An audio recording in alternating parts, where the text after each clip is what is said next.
Irish men and Irish women, in the name of God and of the dead generations from which she receives her old tradition of nationhood, Ireland, through us, summons her children to her flag and strikes for her freedom. We declare the right of the people of Ireland to the ownership of Ireland and to the unfettered control of Irish destinies, to be sovereign and indefeasible. The long usurpation of that right by a foreign people and government has not extinguished the right, nor can it ever be extinguished except by the destruction of the Irish people. We hope that the event will draw the public in to learn about the history of the event itself, and in particular the vision behind those who took to the streets of Dublin in April 1916 to try and set up a republic in this state, and a republic that has not been brought to fruition as yet. And I believe that Sinn Féin's event that around the GPO and around O'Connell Street during 2016 will draw in huge crowds, and that they'll learn all about our history during that period. It's a huge honour for me as the leading representative of the Nationalist Republican people of the North to be here. Indeed, it's a real privilege and pleasure to be here joining all of you today for the launch of our party's 1916 centenary programme in this historic venue, Winds Hotel. The 100th anniversary of the 1916 Easter Rising and the proclamation of the Irish Republic is a hugely significant moment for all of us in this decade of centenaries. This programme is about Republicans facing outwards and positively out to engage the public in a national conversation which examines where we have come from and where we are going as a country and as an Irish nation in 2016 and beyond. The centenary of 1916 will be proudly commemorated and remembered, of course, here in Dublin, our capital, but also nationally throughout Ireland, north and south, and abroad amongst our diaspora. In 2016, the Irish people's focus will be centred on those who lost their lives during the Easter Rising. For us, it is about national reconciliation. For us, it is about an end to partition and the achievement of a new Ireland, a real republic where there is a place and space for everyone on the basis of equality to express identity, culture and rights. This decade of centenaries is an important time for all of us from all traditions. The 1916 Easter Rising and the proclamation of the Irish Republic is being eagerly anticipated by the Irish people throughout Ireland and among the diaspora and friends of Ireland abroad. Over this decade, we will commemorate the centenaries of many of the seminal moments that have defined modern Irish-British relations. So it has been a fantastic honour to be here this morning with the ambassadors, with all of you special friends and guests. This is going to be an amazing opportunity for us to move forward, to continue to commemorate in an appropriate way all of those who gave their lives in the struggle for Irish freedom.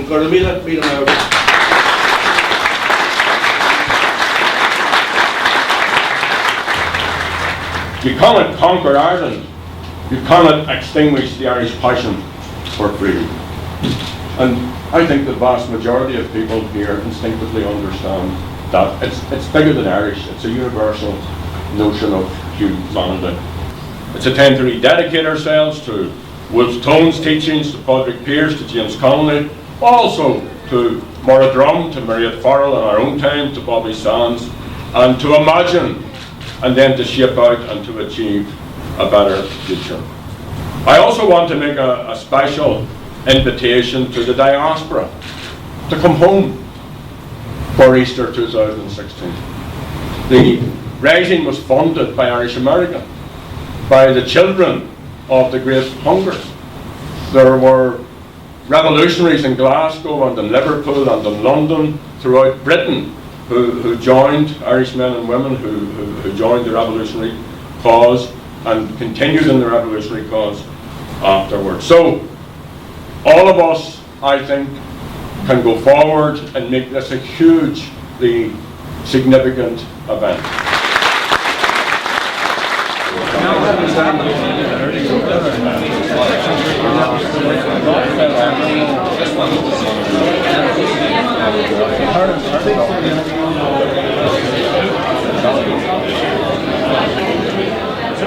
So we had a really great turnout here this morning. We had family members of the 1916 leaders, we had the Cuban, the South African and the Palestinian ambassadors.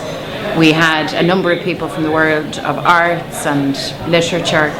And I think you could really feel the sense of anticipation in the room, and the plans that Bartle D'Arcy and of course President Gerry Adams set forward were really well received. They're colourful, they're creative, and above all they're designed to ensure that the maximum number of people can be involved in the celebration. And next year will be really, really special.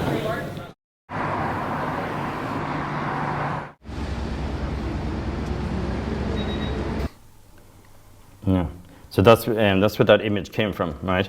So we use this as I'll send it on to you as well. We use it as a Facebook cover page. Wait, I have something in my pocket. I have to find it now. Just to prove I'm a member of Sinn Féin. There we go. Because O'Donovan Ross is on a membership card this year. Oh, I forgot to tell you that. Look at that. Yeah. We're really looking forward to doing the O'Donovan Ross funeral because, as you know, it was the kind of kick-off point for the 1916 Rising. And we again want to use that in August of this year to reignite people's interest in 1916 and also in the ideas of the proclamations. And we're going to bring the historical, the hearse, the limousine, everything as it was done with our volunteers. And we'll have our full guard of honour of Irish volunteers, included the mounted cavalry at the front of the hearse. And we're going to bring that from City Hall, where O'Donovan Ross would have laid in state. We're bringing the body to the funeral. Yeah. I'm going to show you a picture of our undertaker, who doesn't normally take advance bookings. You know, as you can see, he looks the part. If you want to be buried, I'd like that guy to bury me. So we have the 4 black plumed horses, the glass covered hearse, and there's the 2, the undertaker and the driver there. And then behind that, as I explained as well, there is a limousine, a horse-drawn limousine that you guys will be in. It'll be you 2 guys that are here, because you'll be taking the place off this a little bit. So we'll be doing, but we have to bring it up to date. What we do on the 1st of August this year will be 50 years old and then 100 years old, and the souvenir booklet that we produce will be just like this, as a blueprint for people in the future. They'll be looking back at the centenary years of the Rising in 1915 and seeing what we did. There was 100,000 people on the street for the O'Donovan Ross funeral. Yeah. You know, it was a huge event and a show of strength for the volunteers, and that's what gave them the inspiration to go ahead with what they were planning, because of the show of strength and support that's there. So that's what we want to try and do, is to recreate the kind of excitement. We want to get everything as accurate as we can, and we believe that we can do that. We can also, by having it all put together, we think that it will be, you know, a really spectacular event.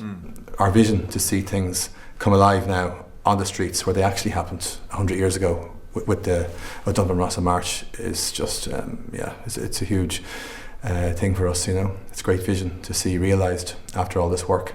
So yeah, definitely. It's not often you get to see your dreams realised in your own lifetime, and we want to see something, you know, that's solemn, dutiful, and we want to see the volunteers look as good as possible. I want for in 2115 for people to look back at what we did in this century and to go, God, that's a hard act to follow. That's what I want to happen.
síalta agus muid I gadéanamh sucrid Diarmid I Donovan Rossa.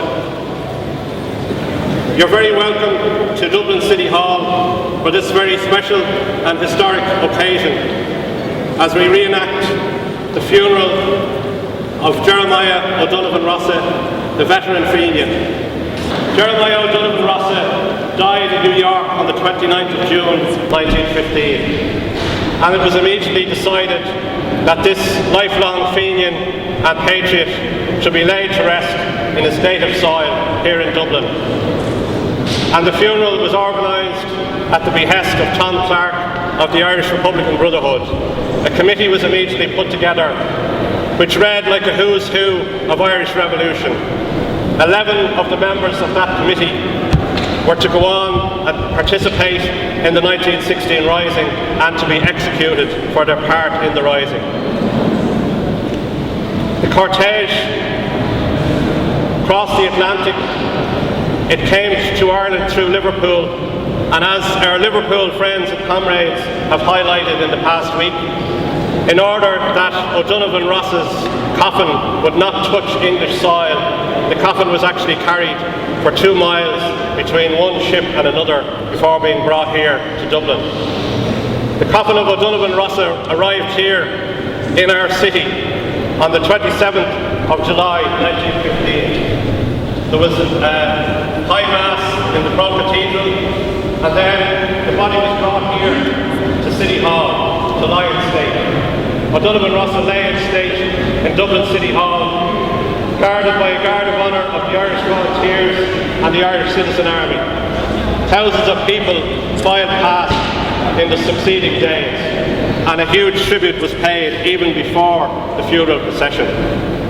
When the coffin and the remains were welcomed here in the City Hall, the man chosen to give the oration was a young priest, originally from County Roscommon and serving in County Sligo in a place called Cliffany. That man was Father Michael O'Flanagan. Not only was he a great Republican, he was a friend of the poor and the downtrodden in the west of Ireland. In 1913, he had stood with the workers during the dock strike in Sligo, in which a worker was killed. He was involved in land struggles in County Sligo, and as I said, he was a staunch Republican.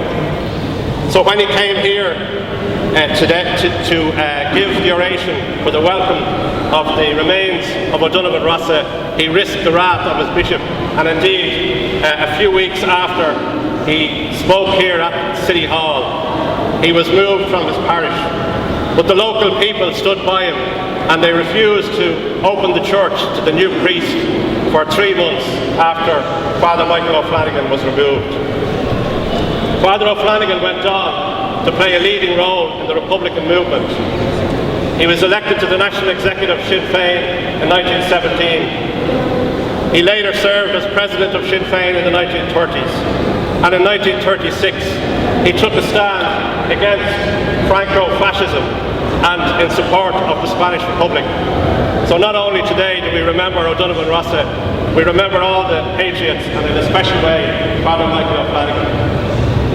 Anish, while on Dave, Air and Car O'Flanagan put on Óráid Court, I would now like to call on Father Michael O'Flanagan.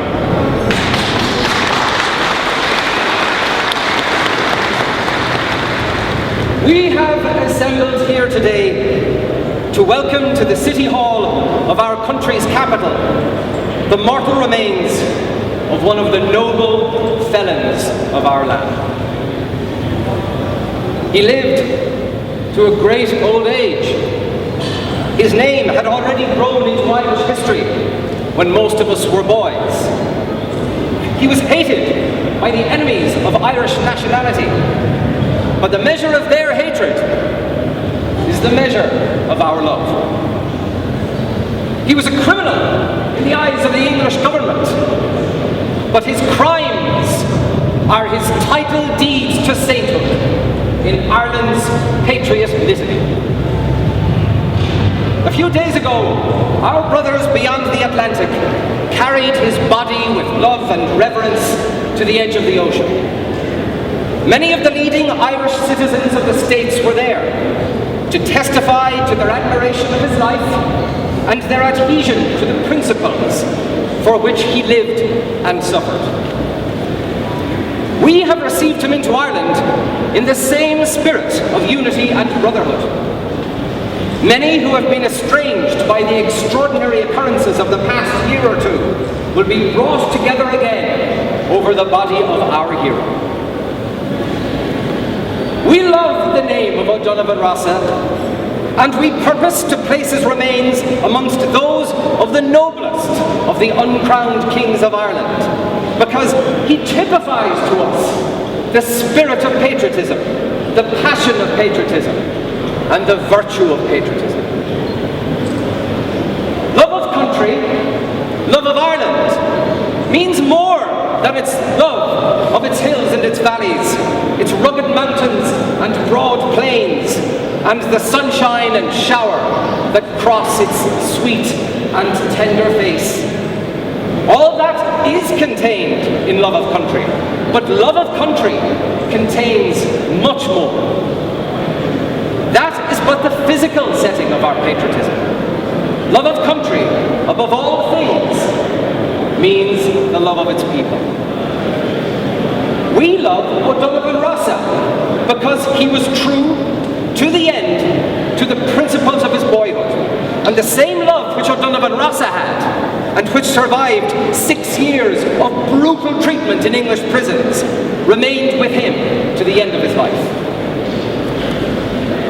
The men of Ireland should make it clear that the principles of nationality are no less sacred by the shores of the Atlantic than they are along the slopes of the Carpathians or along the shores of the Danube. That if we have great powers in the world today who profess that they are fighting for the liberties of small nationalities, and if that these powers are not sincere in their professions, that we shall do our part to tear the mask of hypocrisy from their faces. Let us not be afraid to love Ireland with all our hearts today, nor to give free voice to our love. O'Donovan Rossa was not afraid to do so when it was much more dangerous than it is now. He was indeed banished from Ireland for his love of Ireland, and today banishment from Ireland is one of the penalties of love of Ireland. Let his spirit be amongst us. Let us try to emulate his courage. Let us be fearless. All over Europe, men are laying down their lives for love of their country. And shall it be said that Irishmen are the only men in Europe who are not prepared to risk danger, trials, and sacrifice through the love of their old historic land? Let us be united. We cannot have absolute unity. It is not to be found in any country. But at least let us have substantial unity. And there is no reason why we should not lift up our hearts in hope for the future and believe that the coming of the remains of heroic O'Donovan Rossa amongst us may be the starting point of a new epoch in the history of Ireland. Oh, never fear for Ireland, boys, for she has her soldiers still.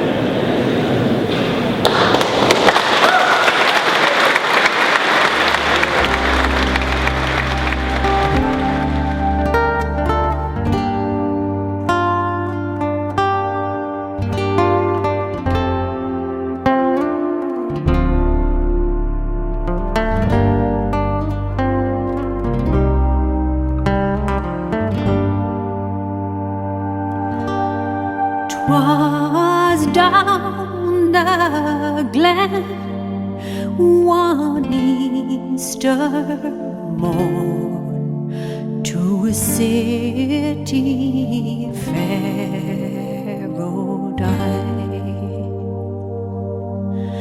There armored ranks of marching men in squadrons passed me by. fife did hum, no battle drum did sound its loud tattoo, but the Angelus bell or the Liffey swell rang out through the foggy dew. Right proudly high over Dublin town they hung out the flag of war. It was better to die 'neath an Irish sky than at Suvla or Sudelbar. And from the plains of royal Meath, strong men they came hurrying through, while Britannia's Huns with their long-range guns sailed on through the foggy dew.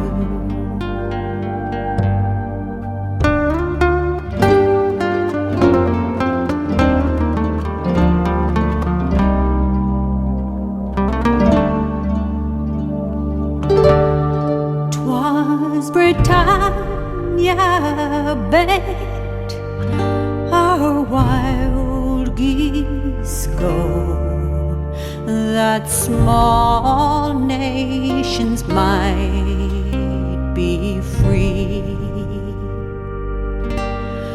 but their lonely graves are by Suvla's waves, or the shores of the great North Sea. Oh, had they died by Pierce's side, or fought with Cabra, their names we will keep where the Fenians sleep, 'neath the shroud of the foggy dew. Oh, how they died. Tá fáilte roimh chun an relic starúil seo. Táid bailithe ar uine na bhíníní, iad siúd I nachlún ar thuid ar san saoirse na hÉireann.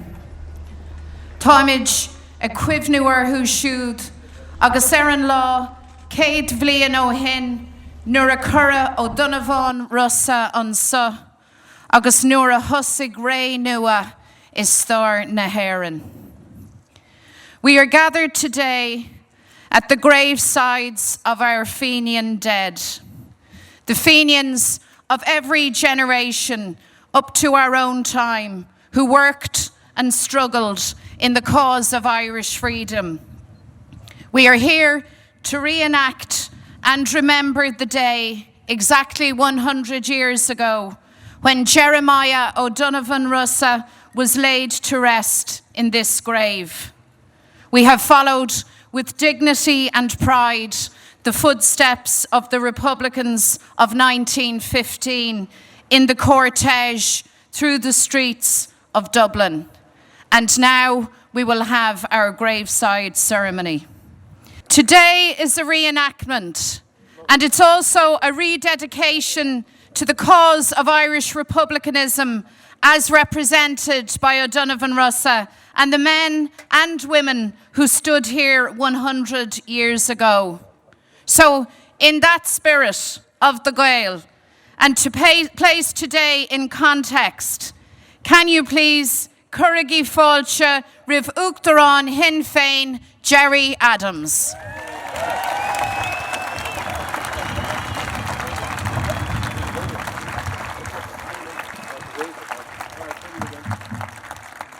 Míle buíos agus go míle mágah go leor agus tús bháilm buíos a gáil le ahan duine a glad páirt san arcáid speisialta seo inniu, duine a tháinig ó gceach cóid den tír agus duine a tháinig an seo ó thar lear. I want to thank everyone who has taken part in this very special event. I want to thank our organisers and our reenactors, especially Bartle and Mick and God, who organised the weather. So who was Jeremiah O'Donovan Rossa? He was from a family of tenant farmers from Rosscarbery, County Cork. In 1856, not long after in Gortamore, he established the Phoenix National Literary Society, whose aim was the liberation of Ireland by force of arms. In 1858, he was jailed without trial for 6 months. In 1865, he was charged with plotting a Fenian rising and sentenced to penal servitude for life. He served his time in Pentonville, Portland, and Chatham prisons in England. His prison conditions were horrendous. Infamously, he was manacled with his hands behind his back and had to eat his food like a dog from a dish on the cell floor. In 1869, in a by-election, he was elected, listen to this, by 103 votes for the constituency of Tipperary. But the election was declared invalid because Rossa was a prisoner. In 1870, he was exiled to America with other Fenians, and there he established the United Irishman newspaper and organised a bombing campaign in England known as the Dynamite Campaign. He also organised a fund to support the fight against British rule. So isn't it great that this morning the Irish government celebrated this old Fenian and his activities?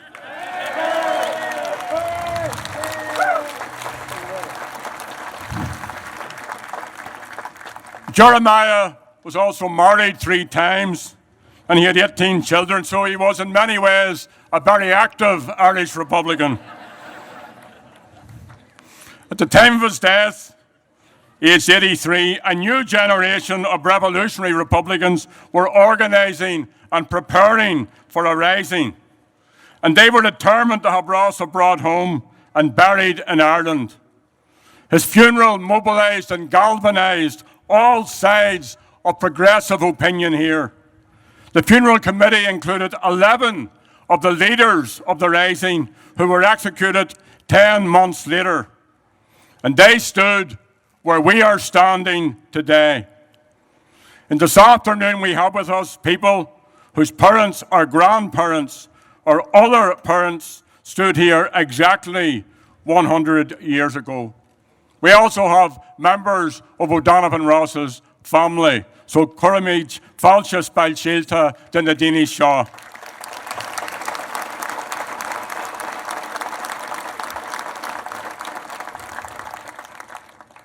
These bold Fenian men and bold Fenian women who gathered here believed in Irish freedom. They were in the IRB, the Irish Volunteers, the Citizen Army, Cumann na Mán, na Féine, Cumann Lua Class Gael, Conradh na Gael, and many other organisations, as well as tens of thousands of citizens. There were trade unionists, feminists, writers, artists, labourers, farm workers, the working poor, intellectuals, poets. And their common cause was the unity and independence of Ireland. And at that time, our country had been dragged by England into an imperialist war. Even the most limited form of autonomy had been denied. Partition was being plotted and planned by the ruling classes. But those who gathered at O'Donovan Ross's graveside resolved not to accept this, to protest, to resist, and ultimately to take on the might of the British. They took on an entire empire. And the funeral of O'Donovan Rossa was a call to arms and a prelude to the Easter Rising of 1916. Today, almost a century later, we have many gathered here, like O'Donovan Rossa, who spent years as political prisoners, who were on the run or who were forced into exile. Falcha mór rov a lig fásta.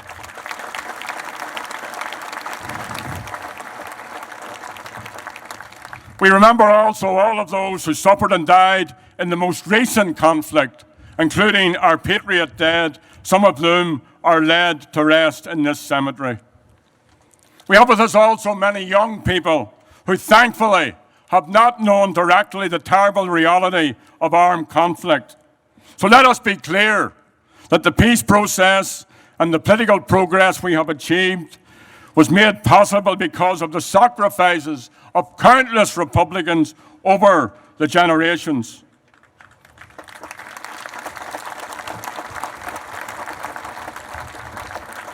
Marturu and process Shahana, Tabalak Shahanta, August Lachak Hig Ura Inta On, August Ta Shay Mardulgas Orin, Dolarai Lahelia Uran Balak Shin.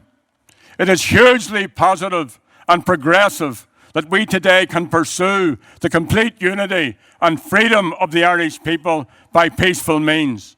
And we are pursuing that cause.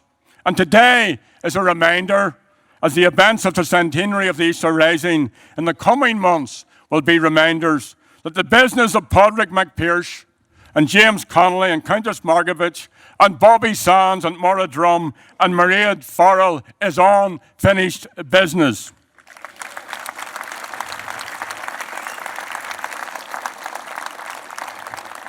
Some people in high places do not like to be reminded of that unfinished business.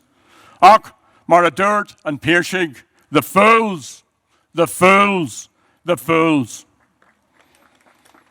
The way citizens are being treated today demands another rising, a popular reconquest of Ireland by the people of Ireland. Our country is still partitioned, and Ireland divided never can be free.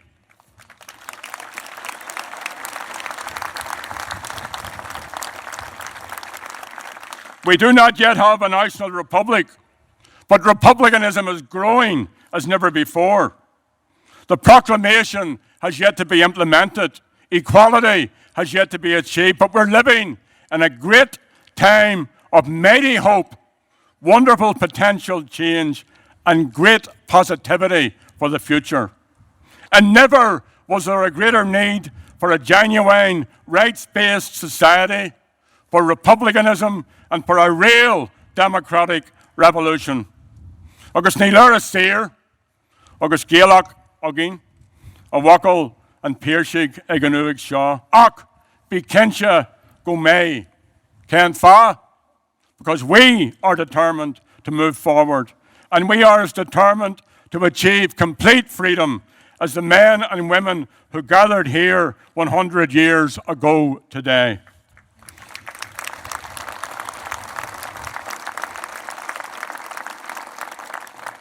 Bobby Sands put it well. There's an inner thing in everyone. Do you know this thing, my friend?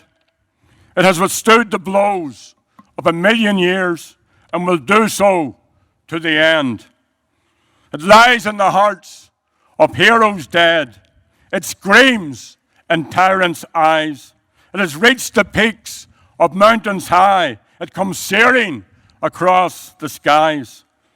It lights the dark of this prison cell, it thunders forth its might. It is the undauntable thought, my friend, that thought that says, I'm right.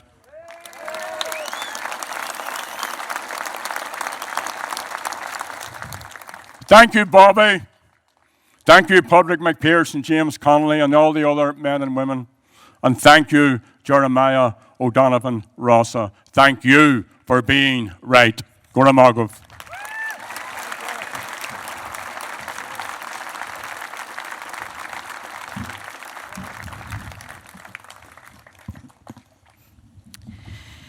Erasmuk, Ingailtucht Connemara, Scríomh Padraig McPherish, an órad is Colula a thug sé riamh. Ba Gaeilgeoir dúchasach é rossa, agus bhí sé arúnach gur thug an píreach an órad. We now reach the high point of our reenactment. So to deliver the graveside oration, I now call on P.H. Pearce. Aguela, Iraq Urmsa Laurton you son a will Crinahe an Loher Shaw. Agus son a will Biod a Clanagale, a Mulla a Leon a Lagamiri Grey on Shaw. Agus Grease Viamu na Gurrid a top Bronock in a year. A Corja, no beak brown Irania a taught in a house of Eganui Shaw. Och beak Puiquis a Gwen in our year, no gross na Cruig onum Usel Alling, Yearmid e Ginavon Rossa. Agus hug ray audito on sale shaw. But Calma or far who a yearmid. Is train adder to cut son cart go kinna. Is knee yog erilling to, Agus knee yeni gale jarmad art go brock na briha. Oka corja. No beak bronoring. Och beak mishnock in our griha, Agus beak nart in our gwishli. Or quiv nimish, knock me ein vos owen. Knock me Asheri in a year, Agus Gurabos on Nui Shaw, Agus Asa Huata in our dimple, a heroic Saoirse Gael.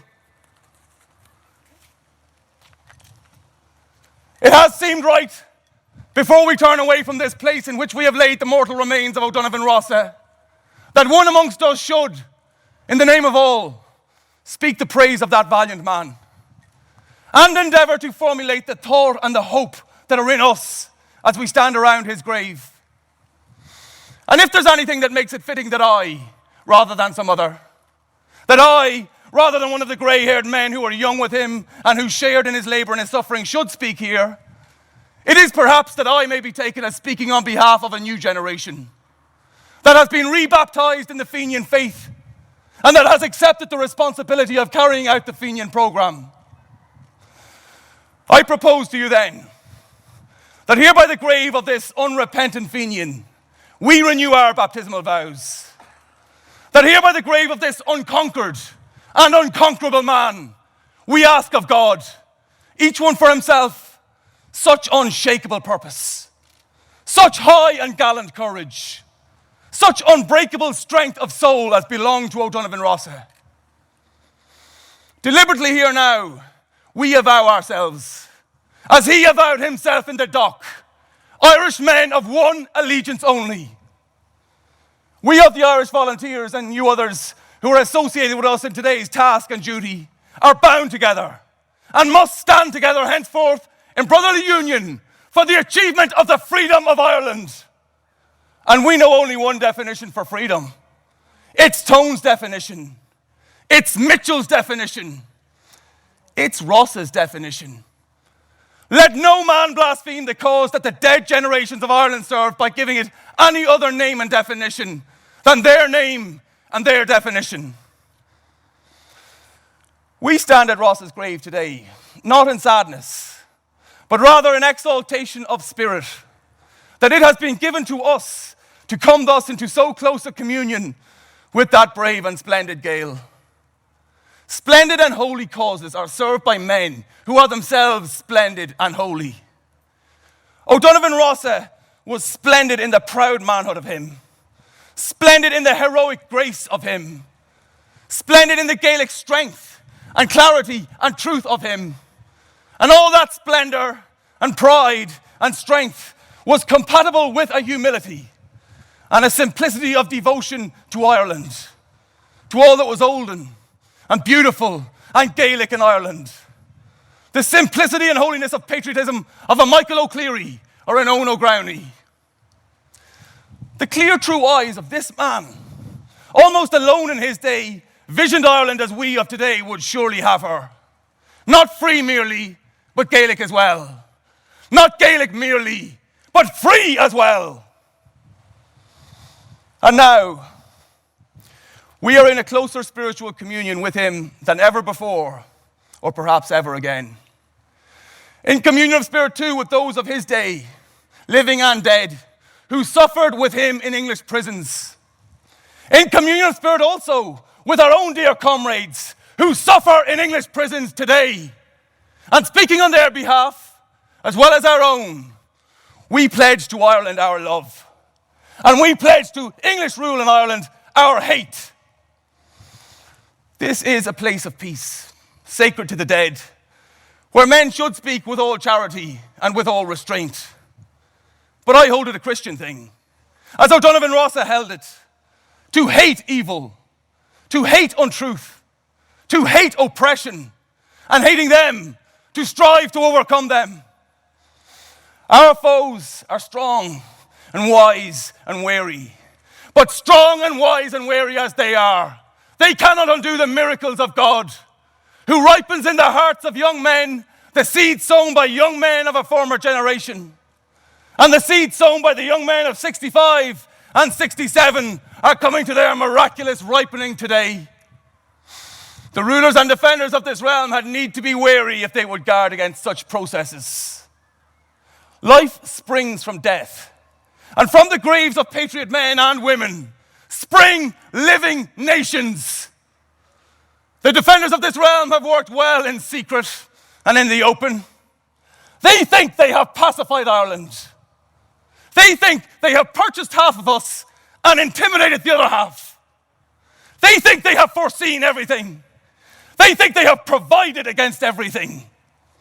But the fools, the fools, the fools, they have left us our Fenian dead. And while Ireland holds these graves, Ireland, unfree, shall never be at peace.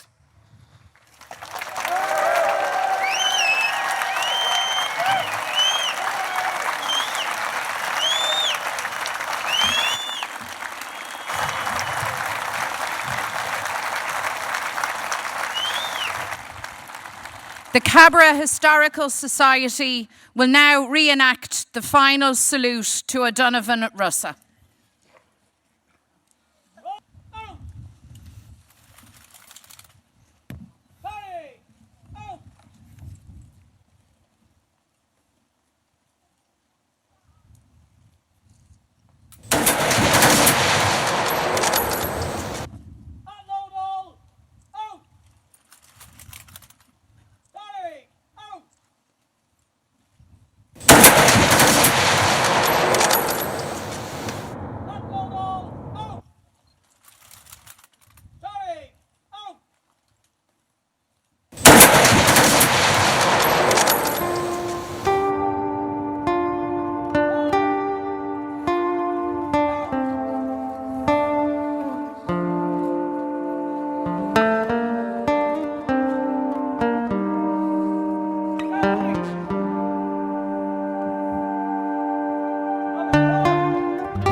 the glen one Easter morn to a city Pharaoh died. There are murmured ranks of marching men in squadrons passed me by. No fife did hum, no battle drum did sound its loud tattoo, but the angelus bell or the livy swell rang out through the foggy dew.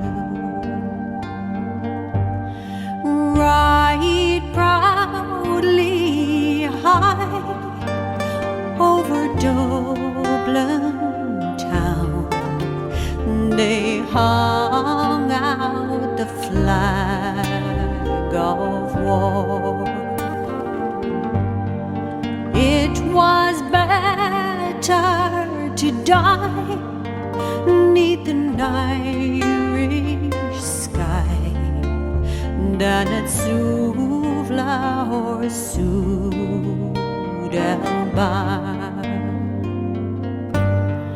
And from the plains of royal Meath, strong men they came hurrying through. We are privileged to have with us today two great-grandsons of O'Donovan Rossa, Rossa Williams Cole and Williams Rossa Cole. They will now lay a wreath on their great-grandfather's grave. On to the foggy dew.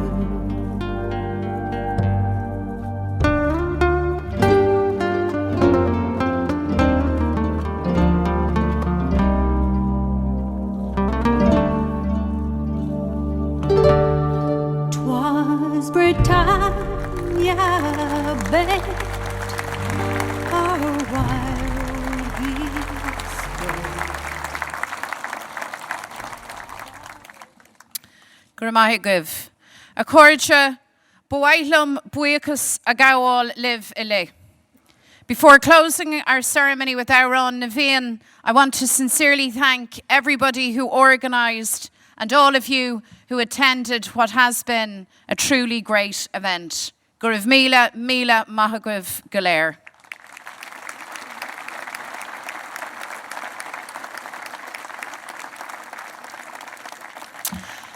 Agus anish le chéile Conimid Auron Naveen.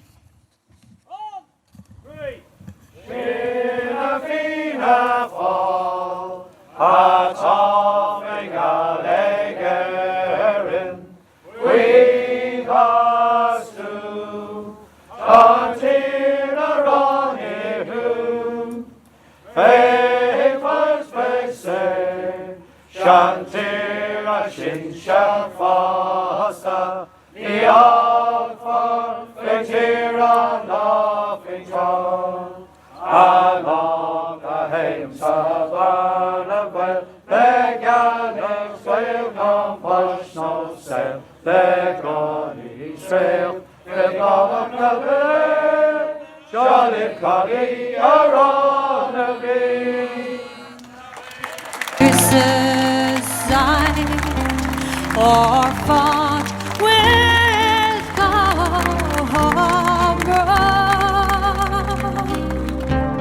Their names we will keep where the Fenians sleep, 'neath the shroud of